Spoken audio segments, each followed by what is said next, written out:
Welcome back to Social Personality Development. We're now in Unit 3 and we'll be talking about prosocial development.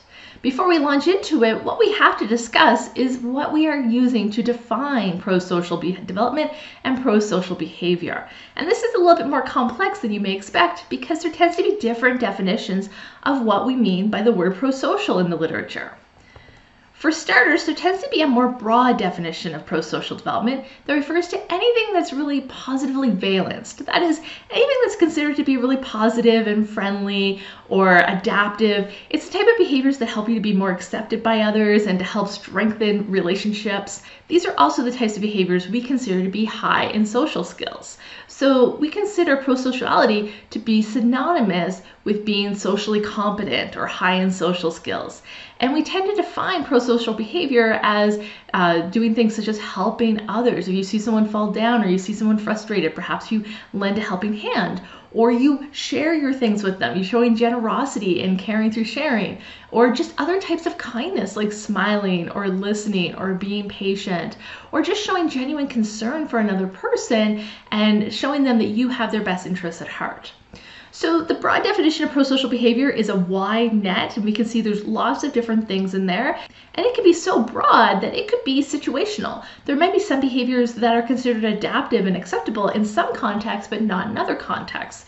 And so with this very broad definition of prosocial, different behaviors could be considered prosocial or not prosocial, depending on age, depending on if you're in work or at school or with friends, and depending on what had happened previously in the interaction. So this very broad definition is perhaps sometimes a little bit too broad, which is why some researchers prefer the narrower definition of prosocial development. And one of the researchers who really put this definition forward was Dale Hay in the 1990s. And Hay wrote that prosocial behavior was something that responded to the needs of others. For instance, you may help another person with their instrumental needs. This is something goal-oriented. So you help them to achieve a goal. Perhaps you're helping a young child reach something that's out of their reach. Perhaps you are helping somebody study for a test, or you're doing chores for a neighbor. Another type of prosocial behavior would be helping them with the material desires. So you're helping them to gain things or get money or get some sort of reward. And finally, it would also be prosocial behavior, according to Hay, if you helped another with their emotional distress. So you comforted them, or you calmed them down, or you cheered them up. And so according to this more narrow definition, prosocial is always about what the other person's perspective is and if you're responding to their needs. It's less so about you doing something positive to them. It's not so much that it's positive, it's that it responds and meets their needs. So we can certainly see how, according to this narrow definition, some behaviors would be quite adaptive. You might be strengthening relationships, you might be building networks, and you might be increasing the positivity within an interaction. However, with this narrow definition of prosocial development, Hay argues that prosocial behavior is very different from socially skilled behavior, in that we can see someone being prosocial in such a way that they're being very non-assertive and they're being very submissive. For instance, if you're always caving to pressure and giving other people what they want, if you cave into absolutely every request another person gives you, people may view you as kind and generous, but this is not adaptive. This is not an interpersonal strength because you're not learning negotiation skills or how to stand up for yourself. So this would be very different from the more broad definition of prosociality, which describes a person who is very socially competent. According to Hay's definition, someone really high in this would not necessarily be socially competent. They would be very other-oriented and not really self-oriented. Now, according to Hay, you could have instrumental and altruistic prosocial behavior. And so even if it is always other-oriented, it could be instrumental. And what Hay referred to when she wrote instrumental was that you are being nice to others, you are responding to other people's needs because you have a goal in mind. Perhaps that goal is you hope to benefit from putting their needs first. Perhaps by being nice to them, you hope to get something in exchange. Perhaps you're anticipating a transactional interaction or a transactional relationship. I scratch your back, you scratch mine, etc. It might also be you're not expecting them to reciprocate, but you just want to be affiliated with the person that you are responding to their needs. And so it's the idea that by responding to their needs and meeting their needs, they're going to allow you to associate and affiliate with them, hang out with the cool kids at the cool kid table, if you will. And sometimes you're not trying to benefit. Maybe perhaps you are being nice to others because you were trying to avoid consequences. This would still be instrumental prosocial behavior because you're doing it for a goal, and the goal is to avoid consequences.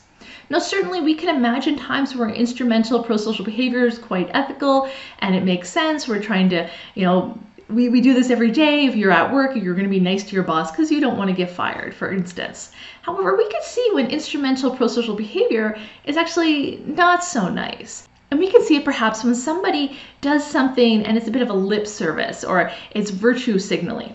For instance, imagine a corporation who sponsors a large LGBTQ pride parade and tries to come off as, oh, they're very nice towards the queer community. But then, despite marching at a pride parade, their internal policies are not queer friendly, and they perhaps don't have the same benefits for same gender partners or something of that nature.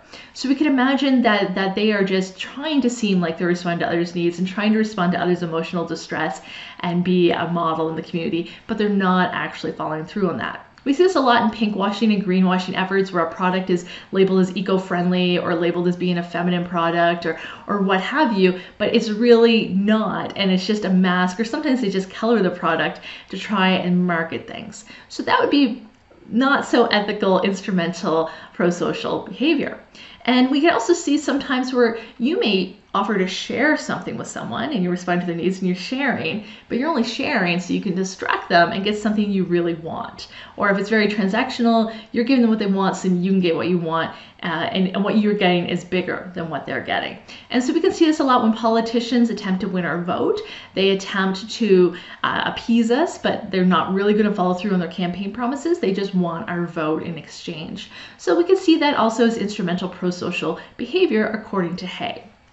Now, it wasn't all instrumental according to Hay. There was also altruistic prosocial behavior.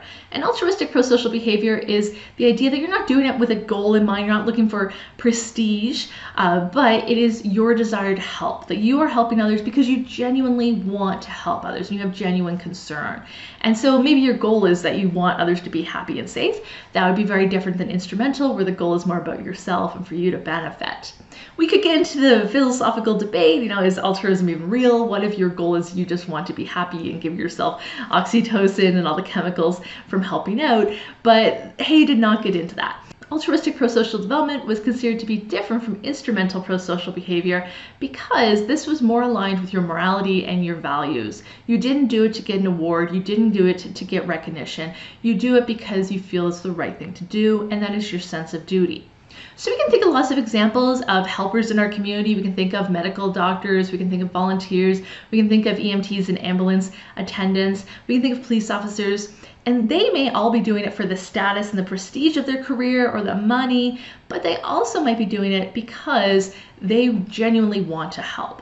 It could be a mix of both, or it could be one or the other. So you could have instrumental and altruistic prosocial motivations at the same time. But some people might have more altruistic and some people may have more instrumental on the day-to-day.